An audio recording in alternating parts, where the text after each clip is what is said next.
Hello and welcome to ERUPT, the home for how businesses can scale and transform. Throughout this podcast, we aim to inspire and educate to help you and your business thrive. Across the course of our episodes, we'll be interviewing industry leaders to uncover some of the challenges across the world of work. We aim to give an insight into some of the fastest growing organisations across HR and technology.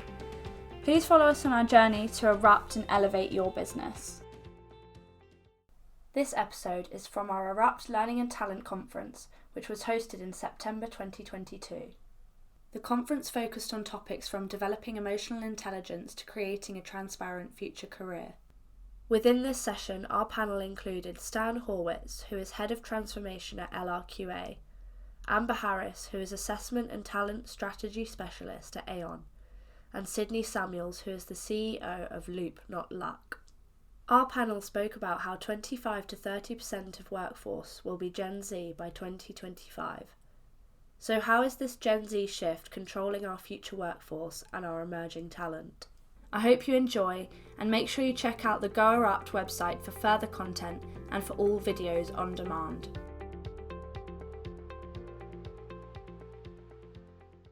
So look, I thought it was a really interesting topic to start with, down with the kids. I mean, first question we're going to pose is what do we actually think newest talent on the market is looking for from organization's role? Is there a single main focus?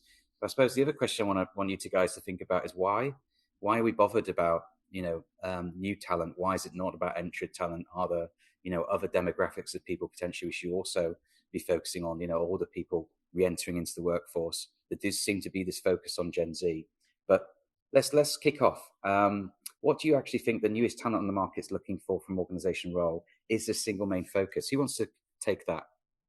Stan. Sydney, your hands up. Go. Sydney, you go for it. Yeah, so I run a Gen Z focused diverse recruitment platform, and essentially it's helping companies to establish a pipeline of diverse talent and connect with candidates who have the skills and potential but don't have the network to be able to find out about those opportunities. And what we've seen is that there's a huge shift between from kind of wanting a career purely based on kind of monetary kind of compensation, and genuinely kind of Gen Z who are, like you say, taking no prisoners and kind of holding everybody to account, including companies, wanting to put their effort and their energy behind companies and missions that align with their values and how they want to see the world. And from the kind of data that we've been able to gather, because we kind of ask all of those questions: what type of company do you want to work for? What things are important to you? And working with companies that are either directly kind of tackling kind of climate change, or kind of have an ESG focus, or at least are kind of carbon neutral and care about the world in the future that their kids are going to be living in, is something that we've seen is really important to Gen Z. So that wider kind of CSR and ESG agenda is definitely part of the talent acquisition strategy, or at least I think should be for companies. Okay, great start, Sydney. Amber, anything you would add to that? Yeah, well, I have a Gen Z, so it helps me because when her friends come round, we talk about this a lot. So all those things. So I asked my daughter yesterday, because obviously working at Aon, we get loads of data. There's not a massive difference between Gen Z and what everyone else wants, actually. They're just more vocal about it. Their expectations are higher. They've seen a lot going on in the world, and the ESG part of it. So the first thing my daughter and her friends said was ethics. It's really important to us. She comes from a school where there's very, very diverse, state school, grammar school, neurodiverse, everything going on there. So they don't see that, they just see difference as normal. So they're expecting companies to be able to bring them in, to make them feel like they belong, to pay them their worth, though, and to allow them to have side hustles or whatever they want to do. They want good leadership. Inclusive leadership is important. That culture, monitoring their well-being, because they know if they're in a good place, health-wise, mentally, physically, then they're going to be able to perform better. But it's all about making sure that they're attracting the right people, and then they thrive once they've joined, because otherwise they will leave, or they'll set up their own business, as Sydney's done. Yeah, makes a lot of sense. And for those that are sort of listening, watching, that maybe don't know what Gen Z is, can we categorize that in terms of what is the age profile for Gen Z? Stan, do you know what Gen Z sort of actually categorization is? Sure. So pretty much, people up to the age of 25. So people entering into the workforce more recent years are Gen Z, and also those that are really probably going to represent about 25 to 30% of our workforce population by 2025. So a significant portion of our future talent and emerging talent coming from that workforce or potential workforce. And also just perhaps to add to everything that's been said, it is already around purpose. And one of the things that LRQA, the organization that I'm with and working for, is really important is about the ESG agenda and creating that organizational purpose and all around sustainability. How do we create a purpose and meaning for people that aligns to their personal mission statement in terms of their purpose in an organization and in a world that is rapidly changing and needing to change for that matter. So I think it's this generation is far more socially aware and conscious and also digital by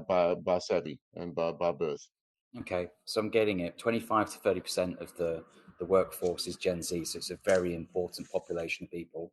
Obviously, they're going to go through the life cycle as an employee. So likely the people below them also coming into the workforce, the younger folks, are also going to have this maybe slightly different shift in terms of purpose, CSR. But is it different? What's creating this? Why has this population got these sort of different attitudes, do you think? And I think was it you, Amber, that said that actually, or maybe it was you, Sydney, this isn't different. This is what we've always maybe wanted. Maybe certain things are just coming out. Why do you think these trends are happening, and how do we sort of like quantify that? Sydney? So why Gen Z different to why are they different? kind of previous generations? Why I think that all generations that come through have a slightly different kind of perspective and kind of vision on the world. Like Stan said, Gen Z are unique in the fact that they are the generation that have grown up with technology. They've never. So I've just missed Gen Z. I'm 26. So I do remember growing up with I remember I got my first phone. I've not always had an iPad, always had a phone, and kind of always had technology as part of my life. And I think that with that access to technology also comes access to information and awareness as to what's happening in the world. And with everything that's going on, that also kind of that allows us as a younger generation to have more of a voice and be more informed. And I think that everybody that I've spoken to from the kind of Gen Z population and kind of my generation recognize that actually your individual power is a lot.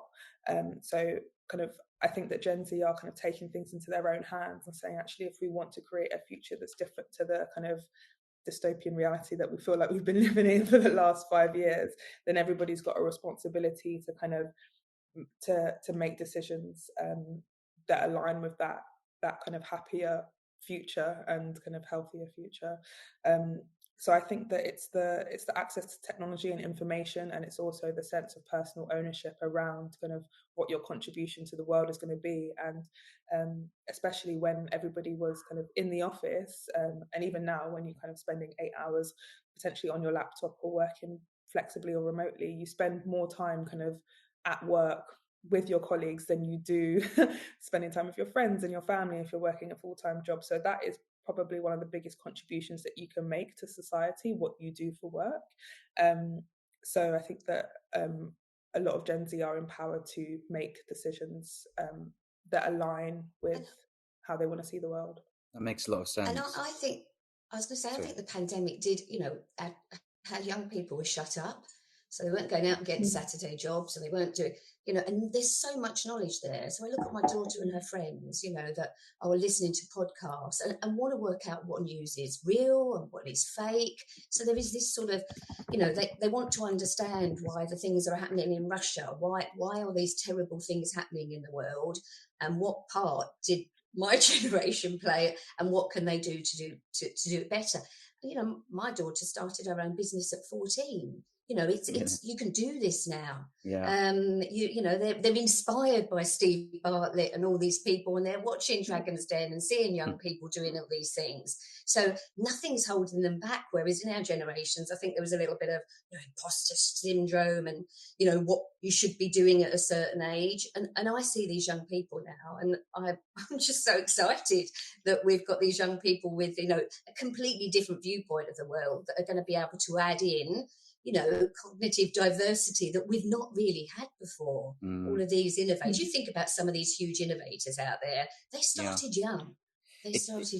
Yeah, definitely. Really interesting, it does feel, Stan, that individuals now expect to be treated individually, which I know sounds like a strange thing to say, but people want individual management, individual leadership. Maybe that's a Gen Z thing as well. We're talking about technology there. How do we make technology more accessible then? If for this workforce, we're saying that 30% potentially of the employee workforce into the future. How do we build tech, Stan, to make sure that these people are engaged with?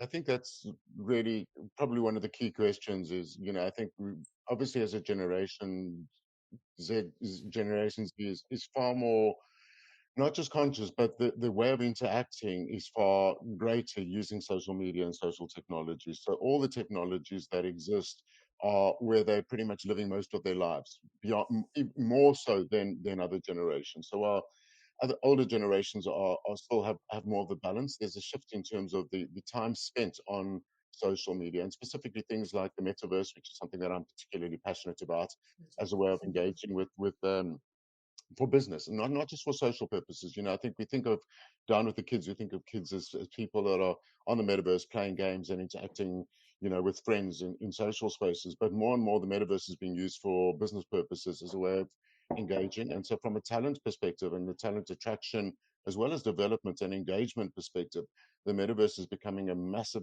platform that I think is going to fundamentally change not only the nature of work and how we work and where we work, but how we actually engage. And that applies across generational mix. The key challenge for older generations is to get with the plot, so to speak, and to start engaging with things that are out of their comfort zone and into the unknown.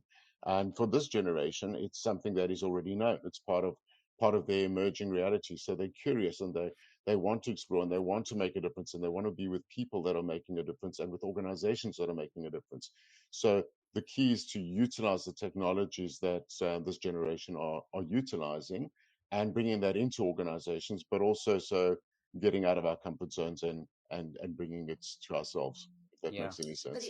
So we're seeing almost businesses becoming brands then, and how we use that technology to enable brand usage across social is really interesting. And that brand having a value in terms of meaning and purpose to making a difference to the world is equally important from a sustainability with those people perspective. From an ESG purpose perspective. Yeah. Very interesting. Amber, I think you can say something there. I was going to say, it's not just their brand. There's tools out there that companies are still not using. So if you think about young people coming out of, school or uni, and they're still not 100% sure what they want to do. And you know what? Their job may change. This lateral mobility is where it's going to be now. It's all about hiring people on their potential, their behaviours. What jobs will they be able to do? It's not this sort of, I'm going to start in here and go up the career ladder. That's not what it is. So, there's job matching tools out there. Young people are used to technology. There's assessment tools that measure their behaviours and tell them their strengths and developments. And companies still aren't utilising them. And the good thing about those tools is they're inclusive. They don't care anything about where you've come from, what you look like, whether you're neurodiverse. They just want to know what's your potential and then how can we help you thrive. And I think young people want more of that. Yeah, I think that's exactly right, Amber. We've been doing some sessions talking to different industry leaders and talking to technology businesses. And I think the future is about measuring potential and not just the now. So people that can come into an organization and know that they have options, not just to go and be X role, but into the future can grow into whatever, the business can offer, is going to be really, really powerful for businesses to be able to attract and retain the right sort of people. And that technology is sort of starting to happen now. Many businesses are already. Yeah, really, really interesting. So how do we embed inclusion into these recruitment processes? Sid, have you got a view on that? You said you've obviously got the tech piece background. Well, we try and make it as easy as possible for companies to do that because, as anyone who works in the kind of talent acquisition, early career space will recognise that it's no kind of small feat. So it obviously starts with kind of the kind of talent acquisition and attraction side of things. So if you're not reaching different and diverse communities and actually have positioned yourself and are communicating to them that we're looking to hire people like you, they won't get into the process in the beginning. They'll either disqualify themselves because they're like, oh, a company like this would never hire me, so there's no point in even kind of putting in an application. So making it clear that actually you're actively looking for diverse talent and people from different backgrounds, and actually you are an asset to our business, please apply, and not just chucking it at the bottom of the job description, but actually having an active campaign around it. And then actually having the different channels that feed into your recruitment process, I think, is the first and a very important step. And then making sure that across the kind of recruitment process, you've got inclusive tools and tracking in place, blind recruitment. You make sure that actually the requirements for the job are reasonable and are actually requirements, not just things that you would like to see in a person. Obviously, you can have the nice to haves, but we've seen that kind of PwC have scrapped their 2-1 requirement because they recognise that being able to retain and recite information at university doesn't necessarily mean that you're not going to be able to kind of deliver value. And we've seen, like you mentioned, Stephen Bartlett, he dropped out of university. I'm sure people would love to have him as the head of their kind of social media and marketing team. So I think that kind of losing that kind of one-dimensional linear way of thinking about what talent is good talent is important to kind of scrap throughout kind of companies if you do want genuine diversity. And then obviously, like I said, making sure that recruitment process is inclusive and that you're utilising kind of state-of-the-art tools and taking feedback from people who have been successful and unsuccessful in that recruitment process and making it an enjoyable process for people, right? So even if they don't end up getting the job, they still have a positive perception of your company. And then all of that is wasted if you don't have the right kind of company culture development and upskilling kind of resources in place, and also kind of a strong kind of way to retain talent. And I think that comes from genuinely listening and creating an environment where people can say, I'm enjoying this about the job, but I feel like I want to be able to develop in this area. And if you're waiting till somebody hands in their resignation before you ask kind of what's wrong or how can we help you do your job better, it's too late. That's really thoughtful. Amber, from your perspective, are you seeing sort of technology moving forwards from an assessment point of view about how people are included? Well, young people, they're going to see things in different ways. So I think it's just about engaging everybody. If you're using, some sort of, a job, we produced a job matching tool for a big company that enabled women to see that they could actually go into tech roles, and it went to millions. If you're using these sorts of tools, promoting them on TikTok, which is where young people are going to see them, and then you're using assessment tools where you're measuring adverse impact. So, if you go to a reputable company, they're going to look to make sure that you're getting the right percentages through at each stage. I'd say ditch those CV screens, ditch those traditional interviews. Use the technology, because also this technology is going to be able to give candidates some development reports. So these are the strengths, these are the types of things that you could do to improve on these areas. It's all out there now. So, and the good thing about, I think, to be really inclusive, you need to be able to go onto different devices, be able to apply to jobs 24/7. Stan talked about the metaverse. I did a talk last week about doing recruitment fairs in the metaverse. You're saving the planet because people aren't traveling to them.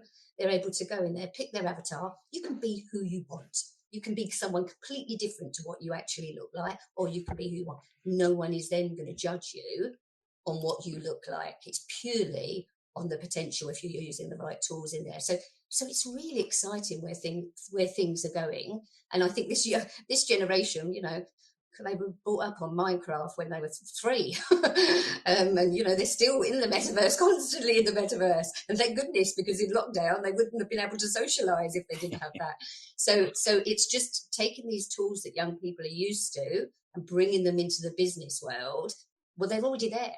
You know what I mean? It's just people realising that they're there and embracing them. Sure. That's really, really, really interesting. Stan, couple of questions from the audience there, and sort of commentary, which is really, really fascinating. I think saw a point from Andy, which was around, should we expect Gen Zs to be in business for, for life, as in career individuals, or are we more likely to see sort of bite-size movements now into the future? Where do you sort of, do you think the whole sort of notion of your career is now sort of evolving? How do you sort of see it? I think that is spot on, and I think it's a great question. I think the evolution is, the trends in any case. I think that most of people are spending 2 to 3 years in organizations as it is, but even more so, this generation by definition are curious, and so if the retention is potentially limited to a certain span. So I think as Amber was saying and Sydney was saying, it's really important that while people are in an organization, that their perception and the experience of that organization is particularly good, because they might re-enter it at a later stage if it's still aligning to their personal purpose and giving them meaning. So I think the whole notion of purpose and meaning is important for retention as long as it's possible. And that meaning is about, multiple careers and people going in and out. Many of people in this generation, I think, also would like to have their own businesses. And I think that is a significant proportion of research is showing, I think, up to somewhere between 33 and 50% of Generation Z see themselves in their own business.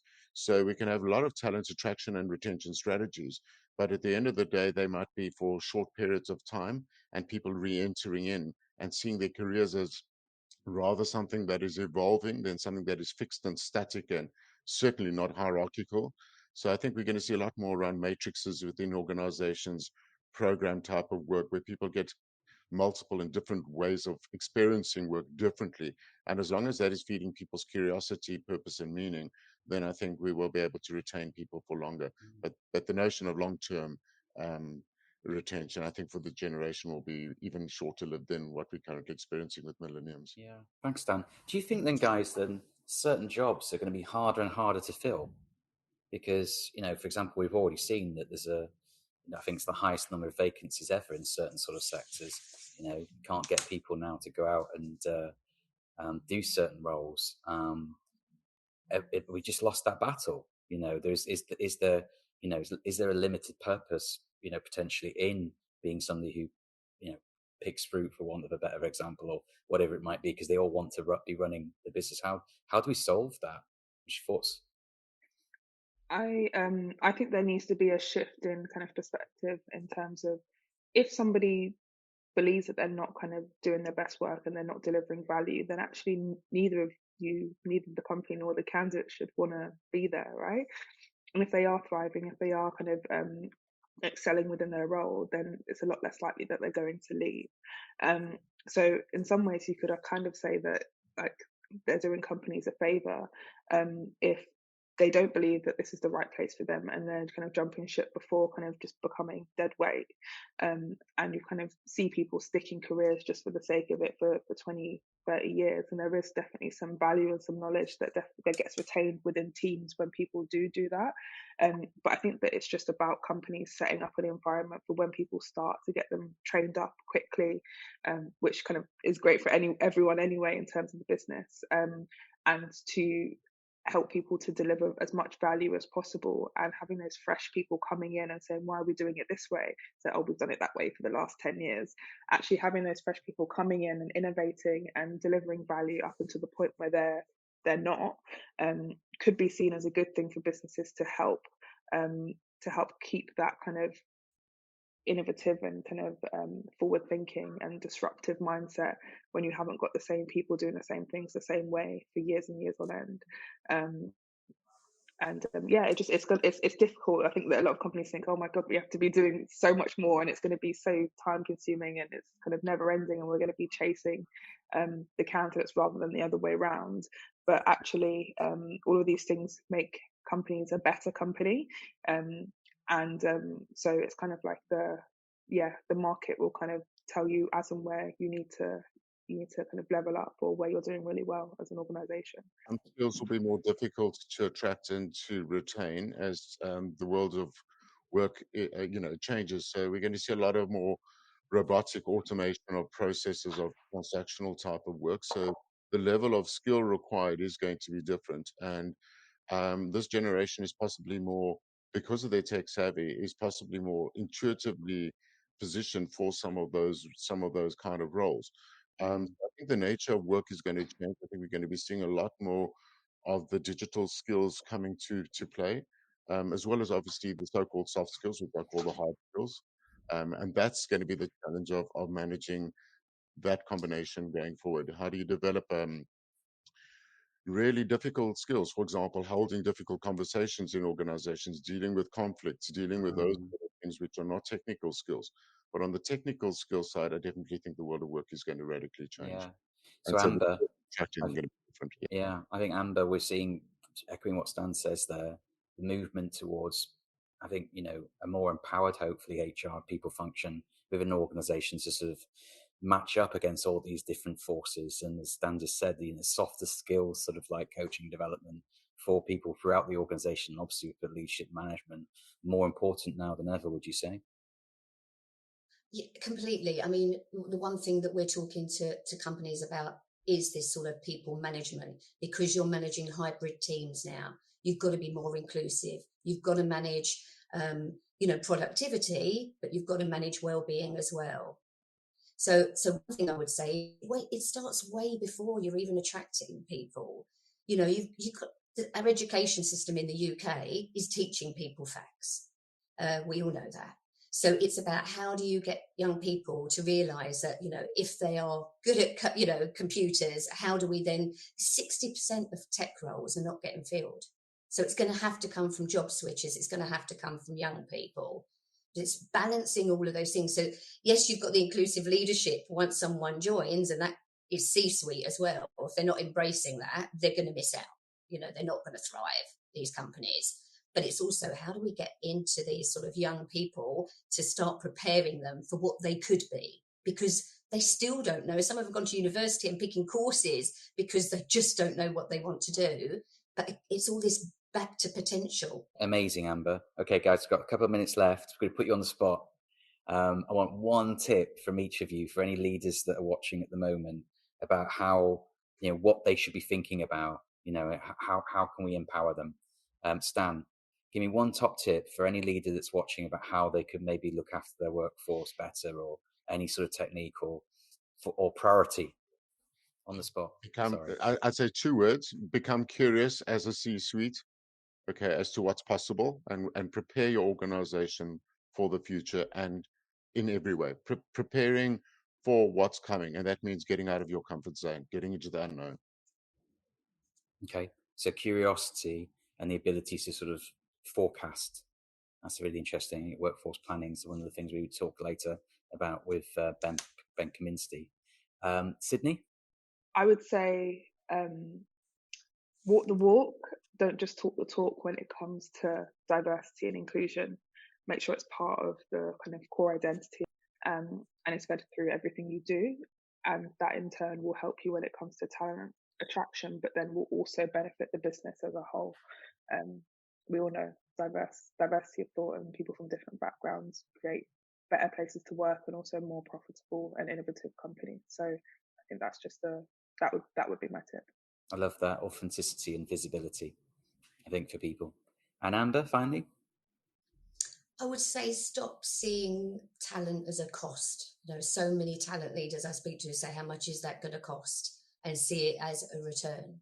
So, give your teams time to be strategic, to look at data, to look at the tools that are out there that are going to support anybody, whatever age, to thrive within your business and stay within your business, ideally. So, yeah, stop seeing talent as a cost, because it's not. It's gonna make you successful. Amazing. Okay, well, I think that's swiftly bringing us to the end of the session. This podcast was brought to you by ERUPT at Annapurna, the #1 platform that case studies the organisations that not only disrupt, but those that erupt. Please visit our new Go ERUPT website for more content and log in to watch the full episodes from the conference. Thank you so much for listening to today's episode. Make sure to watch out for the next.